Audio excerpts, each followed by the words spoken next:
Hey everybody, I'm Katie Ortiz with your Social Stop. If you've logged into Facebook recently, you may have noticed this at the top of your feed: tips for spotting false news. The social media platform has previously been under fire for not doing enough to curb the spread of fake news, and now they're working with a nonprofit group called First Draft. Facebook says that group is dedicated to improving skills and standards in the reporting and sharing of information online. That partnership has resulted in this new educational tool for their users. Now, joining me now is Jared Maxfield with Necessary Technology. Jared, thank you so much for being here today. Thanks for having me. All right, so why don't you explain this tool and how this all works for their users? A couple of things are going on. The first thing is, as you mentioned, Facebook has come out with a new tool. People will see that at the beginning of their news feed for an abbreviated period of time. It is a test right now. Facebook has said it's not permanent at the moment, but that will be rolling out. And what that news feed will tell you about is how you can actually use this tool to actually, when you see a news feed article, which we see either come up naturally in our feeds, or perhaps some of our acquaintances or friends in Facebook have reposted it or shared it with us, the tool will help basically help point us towards a direction of, is this a credible news story? For example, if you try to share a news story, some of the people they've partnered up with, Snopes.com, the Associated Press, you know, they're essentially looking at some of these articles and will throw up a flag, literally a message saying, hey, this has been disputed by ABC News, or you may want to look further into this. You can still share it, of course, but they will kind of give you almost a warning that there's something a little off about this story and you might want to do some further research. Okay, and you also explained that with this tool there kind of comes this other piece that's more educational for the users. Correct.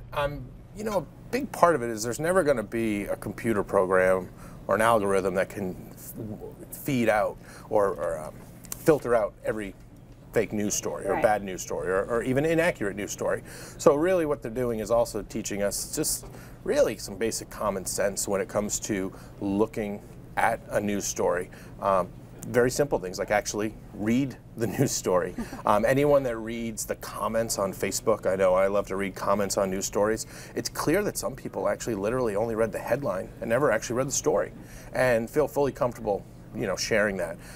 Look at the source, look at the website. You know, if, for example, if you see the news story is listed from NBCNewsUSA.com. Well, that's not NBC News, it's some fake news or website story. So using common sense, looking at these things, very simply, if you read a story, look it up in another news organization. See if it's actually real or legitimate. You know, cross-reference a little bit because you just don't know what's real or fake. Essentially kind of do your own homework before you spread it. Correct. And, you know, we all know from the past election, you know, fake news is a big story, and whether it actually affected anything or not, the root of the problem is there and will probably only get worse. And it's time, companies like Facebook taking a step like this with this tool.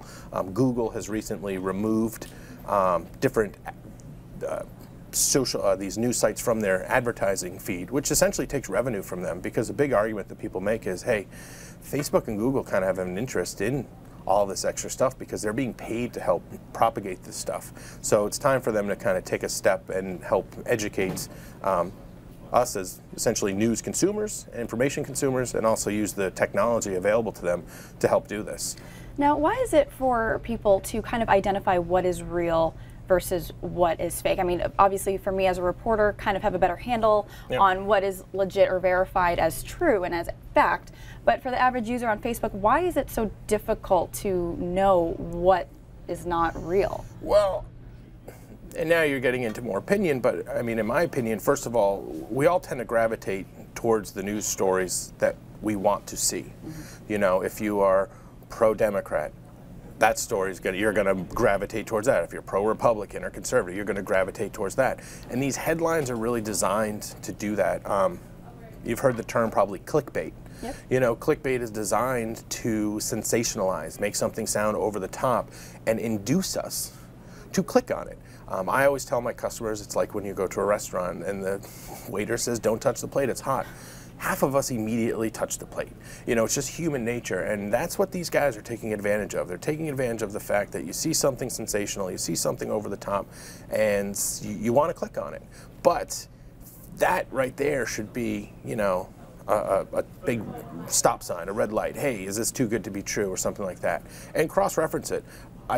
We can't preach enough. Again, if you read a story about whatever set of circumstances, it's as simple as 10 seconds later just going to Google News, typing in some basic information, and seeing if other news organizations have published that story or the same story, if the facts are the same. Because at the end of the day, especially with Facebook, we influence people. We influence our friends and family members and business people we work with by sharing these stories.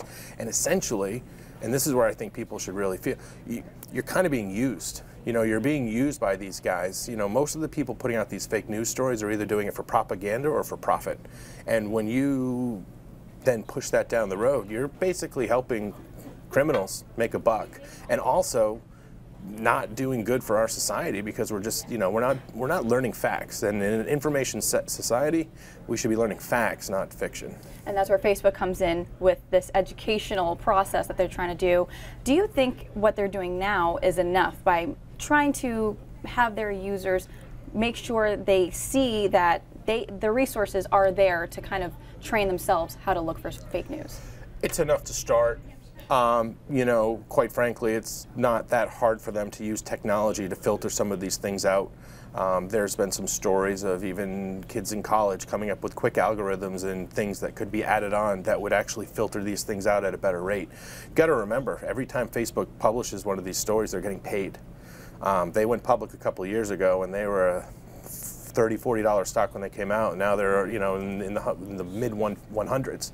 There's a reason for that. They're generating ad revenue. So it's a double-edged sword for them, because of course they don't want to deal with the public backlash and they don't want to be known for that, but they're also trying to make money for their shareholders. So I do think that there could be more things, and hopefully will be more things that they'll do down the road with technology. But at the end of the day, just like everything in life, all the scams we're bombarded with, you have to use just your wits, you know, use that gut feeling you have that goes, something's a little bit off. And if you feel that, it probably is. And it doesn't take much for us to reach out and find more information and see if what we're reading or talking about is actually correct. Absolutely. Jared, thank you so much for being here today. Thank you. That's it for your Social Stop.